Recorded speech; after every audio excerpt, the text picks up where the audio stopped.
Bueno, excelente. Son las 8:25 de la noche y como decíamos hace unos minutos estamos con Raúl Robin, que es el presidente de la rama de economías regionales de la CAME. Y bueno, queremos preguntarle, ¿cuál es la situación, Raúl, en este momento de las economías regionales? Ha habido mucho ruido, hemos escuchado que hay problemáticas en diferentes sectores. ¿Cuál es la situación general? Bueno, en general hay una crisis muy profunda que a través de los últimos años se ha ido acentuando por un problema de competitividad de la Argentina y por un problema de complicaciones económicas en los principales compradores de nuestras producciones, como el caso de Rusia y como el caso de Brasil. Nosotros tenemos asociados en la CAME más de 32 complejos productivos, de manera que algunos con crisis profunda, otros con una situación medianamente pasable, como el caso del arándano y los cítricos amargos, otra con una situación intermedia, pero en general, la gran mayoría, con una crisis profunda, que es el caso de las peras y manzanas, del stock, del sobrestock vitivinícola, del problema del arroz, del problema de la caña de azúcar en Tucumán, del problema de los olivos, que está a partir de estas medidas últimas ha mejorado un poquito el posicionamiento, pero en general estamos en una crisis muy profunda. ¿Qué rol cumple ahí la cotización del dólar en esas crisis, Raúl?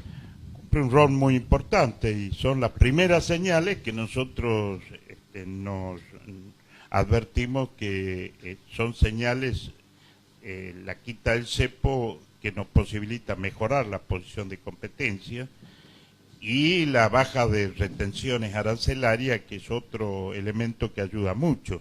El problema es que, como toda devaluación, y luego de un cepo de varios años, comenzó a blanquear una distorsión de precio que se formó, y ese blanqueo implica inflación. Y ahora el problema es que la inflación va a ir absorbiendo la mejora de la paridad cambiaria, porque si bien es cierto, pasamos de 9,80 pesos por dólar a 15 casi en este momento, el nivel inflacionario no cede y esto está licuando esta ventaja que hemos obtenido. De cualquier manera, hay una señal positiva y clara, pero lo que ocurre es que no es suficiente para las economías regionales, que somos fuertes tomadoras de mano de obra. Quizás sea mucho mejor para los cultivos extensivos como la soja, el maíz, que sí, esta devaluación ha mejorado la posición de exportación. Y hay otros productos que son solamente para el mercado interno, como el caso del azúcar, que hace 4 años el productor recibe el mismo dinero por kilo de azúcar, mientras que el supermercadismo hoy la tiene a precios inflacionados, y esta situación de injusticia es la que marcamos permanentemente. Raúl, el transporte, ¿se ha beneficiado con estas bajas? ¿El costo sea de transportar soja, aceituna? Vos sabés que las economías regionales, si no llegan al puerto de Buenos Aires de Rosario, no salen. Sí, en todos los casos, de exportación y de consumo interno. Y el transporte en Argentina ha tenido y tiene una crisis muy grande. La Argentina mató al sistema de transporte fluvial, exterminó el sistema de transporte de ferrocarril y solo quedamos con el transporte de carga de camiones. El problema es que lo que cuesta 5 pesos en camiones cuesta 3 pesos en ferrocarril y cuesta 1 peso en el sistema fluvial. Y entonces la Argentina ha perdido competitividad en el sistema de transporte. Venir desde La Rioja o desde Jujuy al puerto de Buenos Aires es más caro que cargarlo en un barco en Buenos Aires y llevarlo a Rotterdam. Y esto genera una falta de competencia. Y así hemos perdido mercado como por ejemplo el olivícola, con la discusión que tuvimos con Brasil hace 2 o 3 años, que nos frenaron las exportaciones de olivos, de aceite de oliva y aceituna, y nos reemplazó España. ¿Y cómo nos reemplaza España? Con precio y calidad, porque era más barato traerlo desde España en barco a Brasil que desde Argentina en camión a Sao Paulo. Y además la calidad, competimos, tenemos los dos excelentes calidades, y entonces ahora cuando normalizamos la situación, el problema es que hay que recuperar el mercado. Y España está consolidado, España y Portugal en esta producción de olivos está consolidado bastante en Brasil. Cuesta luego de perder, cuesta ganar un nuevo mercado, pero cuando se lo pierda cuesta el doble recuperarlo. Y con respecto porque es un tema que yo charlé con algunos productores que me decían que era muy alto el costo y que se llevaba la poca diferencia que pudieron hacer con el dólar, se lo sigue llevando el transporte. Ustedes desde CAME, desde Economías Regionales, el sector que vos presidís, ¿se lo plantearon al gobierno de ver si hay alguna reducción en el costo o en algún impuesto, en algo que le reduzca al transportista para poder trasladárselo al productor? Y sí, nuestra ambición es la recuperación de los sistemas más baratos de transporte, que es el ferroviario y el fluvial. Y estamos trabajando, lo hemos venido haciendo con el gobierno anterior y ahora insistimos y estamos siendo escuchados. El Plan Belgrano, que comanda nuestro comprovinciano José Cano, uno de los pilares es la recuperación del transporte ferroviario. Y porque la verdad es que no solo es 2 veces más caro el transporte de camiones, sino que además ya las rutas argentinas no dan más, hay un desgaste de todo el sistema, hay muchas muertes en la ruta 34, que ahora es llamada la ruta de la muerte precisamente, porque el transporte de camión obliga para venir del norte la vía de la 34. Y sin duda que la estamos pidiendo una autovía que venga desde Salta hasta Buenos Aires, que está dentro del proyecto del Plan Belgrano. Bueno, pero no solo el costo del transporte es nuestro problema en las economías regionales, hay como una competencia entre los municipios, provincia y nación a ver quién nombra y descubre una nueva forma de recaudar. La voracidad fiscal no tiene límite y hoy entre ingresos brutos, entre las tasas municipales y los 86 impuestos nacionales que pesan sobre la actividad productiva, obviamente agobian a cualquier emprendimiento e impactan fuertemente en los costos de las producciones. Y entonces al problema de los camiones y de los transportes hay que sumar el problema fiscal y hay que sumar los enormes costos por sectores que están altamente concentrados, que no sucedía quizás hace 30 años, pero que hoy se notan fuertemente. El caso de la concentración del comercio, hace 30 años había un sistema de almacenes de barrio que era fortísimo, y hoy hay 4 o 5 empresas que están manejando más del 50% del mercado de comercialización de alimentos. Yo le quiero hacer una consulta ahí directa porque es un tema que se está debatiendo en este momento y me parece que es una buena oportunidad para tener su opinión. ¿Quiénes forman los precios? ¿Quiénes forman los precios de la señora que va a comprar cuando llegamos al supermercado? ¿Es Coto? ¿Quiénes son realmente los formadores de precio en nuestra economía? No, yo no doy nombre, pero sí las grandes extensiones, 4 o 5 empresas internacionales que en sus países no tienen la libertad que se la damos en Argentina. Porque en sus países están reglamentadas hasta el ámbito y el lugar donde deben actuar. Y actúan en el marco de normas que tanto en el mercado común europeo como en Estados Unidos, normas que reglamentan la comercialización. Acá en Argentina hemos sido muy benévolos con las inversiones y hemos liquidado un sistema muy grande de almacenes de barrio que daban trabajo a 4 o 5 personas, vivía una familia y desarrollaba una actividad de trabajo, digamos, independiente. Esta concentración lo que ha hecho es cambiar ese sistema por uno nuevo que, si bien es cierto, es abarcativo de todas las actividades, donde más impacta son en los alimentos, porque estas grandes empresas también le compiten a la ferretería, le compiten a las pinturerías, le compiten a todo. En el caso de los alimentos son los formadores de precios. Por eso en CAME hemos estudiado, porque la gente, la familia argentina, la ama de casa, cuando va a un supermercado y compra un tomate a 30, 40 pesos el kilo, cree que un productor está millonario porque vende a ese precio. Claro. Y entonces en CAME desarrollamos el índice IPOD, que es el índice precio de origen y destino, donde demostramos acabadamente la injusticia de los dos extremos.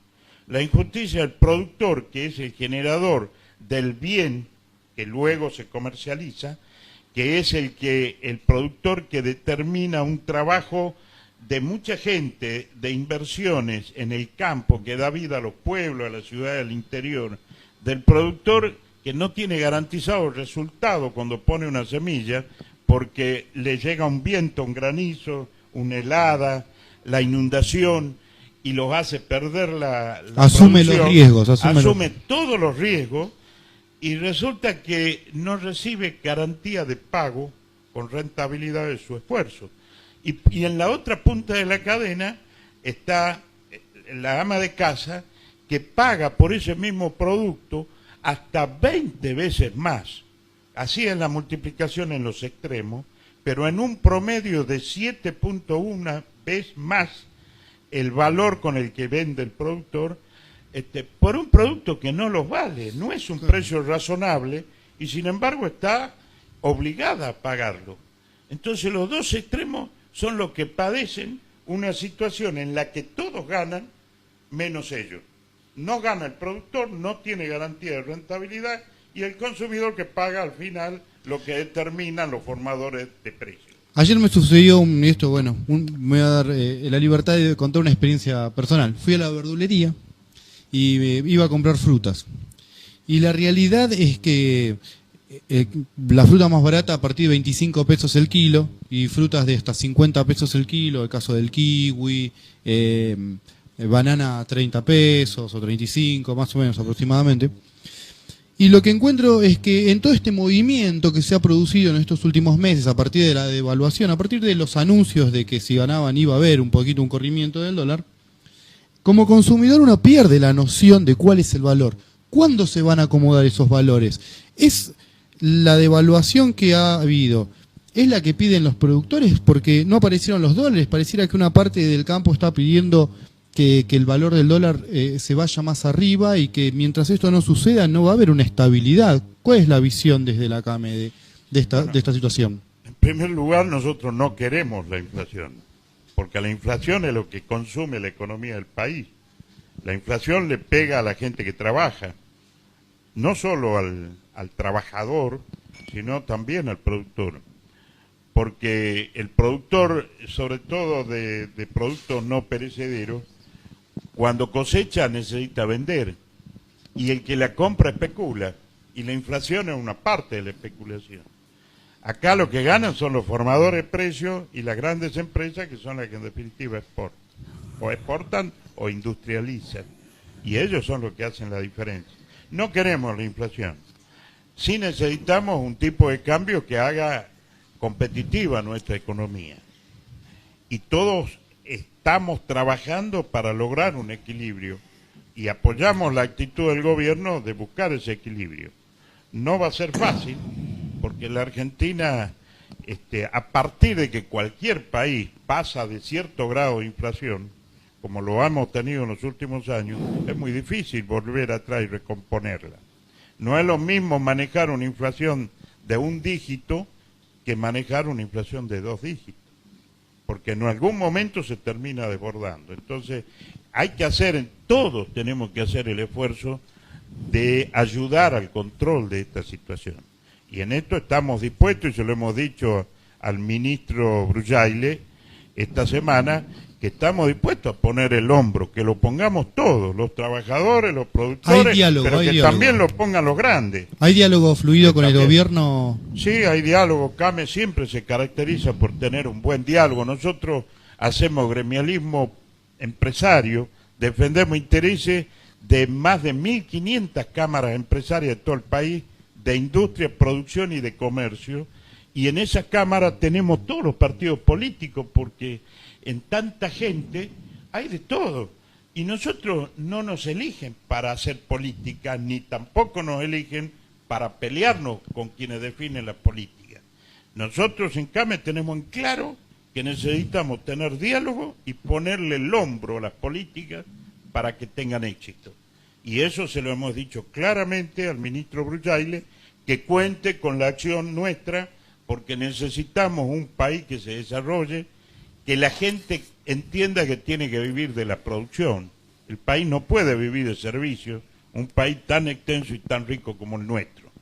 Tenemos que vivir de la producción primaria, que es la de economías regionales y la pampa húmeda tan generosa, y de la agroindustria, porque un país que no industrializa su producción primaria es un país condenado a seguir siendo pobre. Lo que no debemos hacer es tratar todo el país de vivir de los servicios, porque un país que solo vive de los servicios no tiene de dónde, no tiene recursos genuinos, entonces vamos a ir a un país de pobres.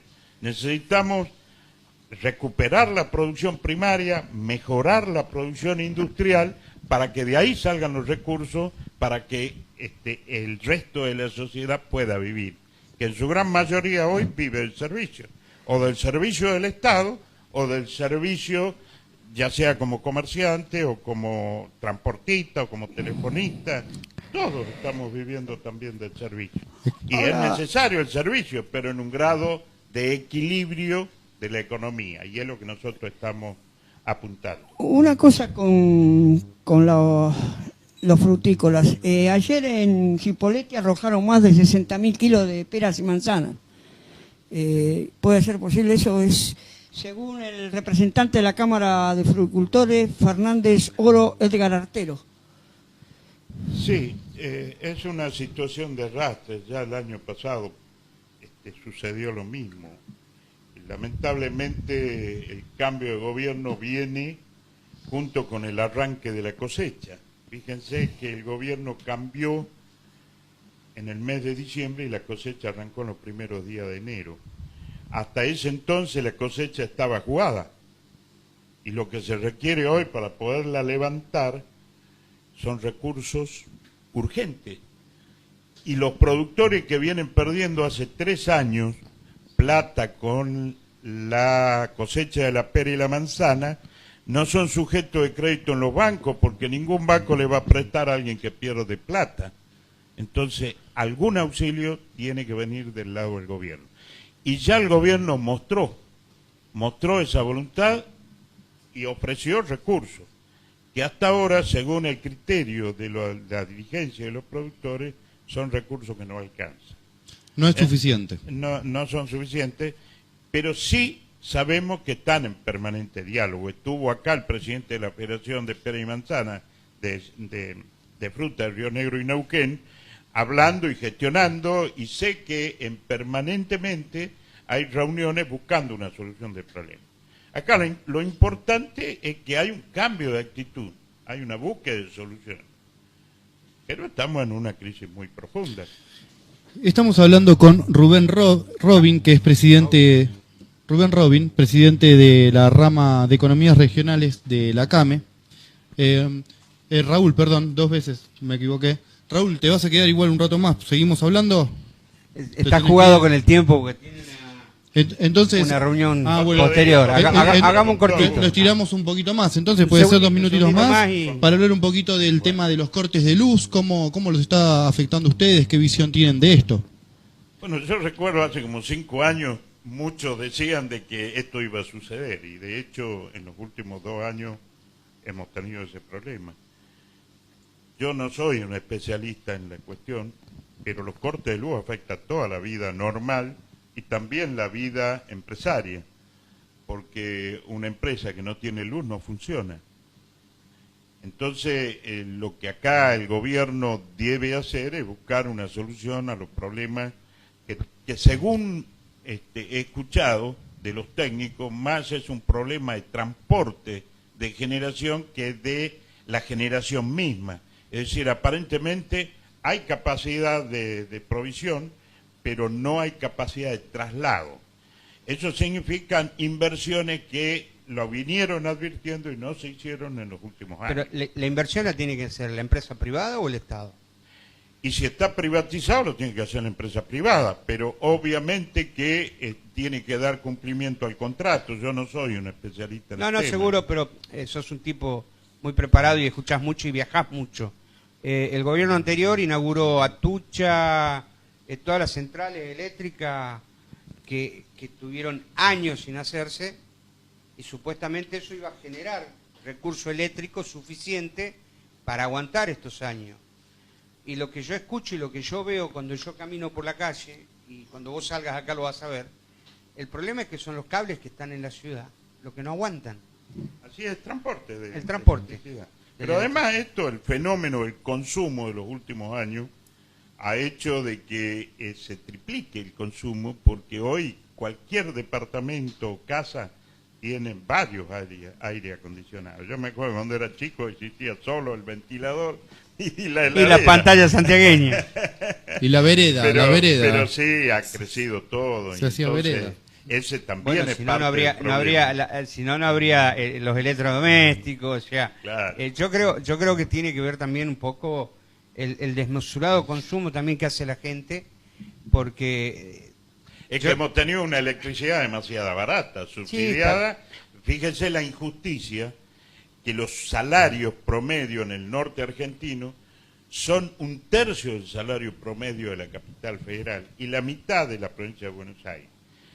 Y sin embargo, en el interior, en esa zona pobre, se pagaba mucho más por la luz, por el gas y hasta por la nafta, por el combustible se pagaba más. El gas era mucho más caro, y en zonas donde no hay gas permanente, las garrafas son tremendamente caras. Sin embargo, se ha subsidiado mucho más el consumo de la zona central de Argentina que de las zonas pobres de Argentina. Y la paradoja también es que esas zonas, las que fueron más privilegiadas, son las que votaron un cambio también, ¿no? Que esto es capital, provincia de Buenos Aires, algo de Santa Fe, Córdoba estuvo un poquito dejado de lado tal vez. Raúl, bueno, yo en cuestiones políticas no Raúl, opino, una pregunta sobre la gestión. 3 meses del gobierno del presidente Mauricio Macri. Desde su punto de vista y desde la CAME, ¿cuántos puntos del 1 al 10 para estas decisiones económicas y la problemática que viene tratando? ¿Qué expectativas? ¿Qué le pareció? De 1 al 10 como para decir, a ver qué expectativas le genera. Mire, en cuanto a la actividad productiva hay señales muy claras. Yo tendría que hablar de un puntaje más alto.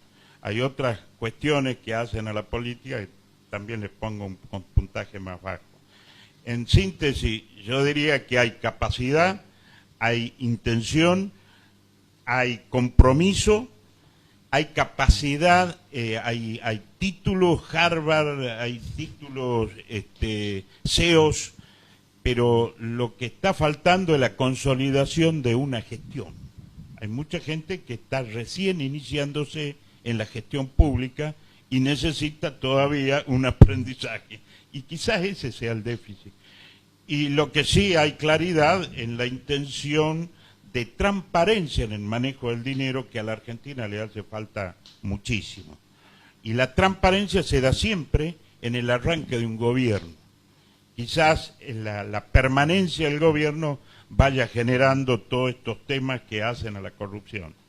Pero esta iniciación de gobierno en esta materia yo la tengo que calificar alto. Bueno, excelente. Estuvimos conversando con Raúl Robin, presidente de la rama de Economías Regionales de la CAME. Raúl, muy amable, muchas gracias por acompañarnos acá en Animal Político y bueno, vamos a aprovechar la amistad con Alejandro para comprometerlo a que vuelva. Queremos seguir hablando. Un amigo tucumano. Ahí Con está, todo gusto. excelente. Y que nos mandes o que nos traigas algún empresario, alguna gente que quiera Sí, con participar, todo gusto, ningún que te problema. quiera acompañar o alguien más de la comisión directiva. Excelente. Amigo regional, digamos. Un amigo regional. Seguimos Un abrazo, con, hasta luego. seguimos Un con abrazo. Animal Político. Vamos a un espacio musical y cuando volvamos seguimos metiéndonos en la actualidad de la política. Muy bien, vamos a escuchar ahora el mono relojero por Capanga.